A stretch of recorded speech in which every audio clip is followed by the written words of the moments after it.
मैत्रिणींना पुन्हा एकदा स्वागत करते माझ्या एका मिनी ब्लॉगमध्ये। तर आज मला बनवायचं होतं मंचुरियन। त्याच्यासाठी मी छान असं कोबी कद्दूकस करून घेतलेला, त्याच्यातलं सगळं पाणी काढून टाकलं।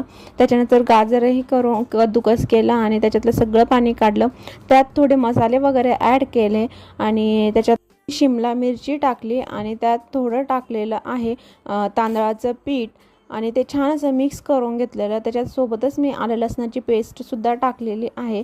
ते छान मिक्स झालेलं आणि एका साईडला मी कॉर्नफ्लॉवरचं पीठ करून ठेवलेलं होतं। जो ज्यूस काढलेला होता ना त्याच्यातच मी करून घेतला आणि छान असं गोळे वगैरे करून घेतलेले आणि ते फ्राय करून घेतलेले, म्हणजे तळून घेतले सगळे।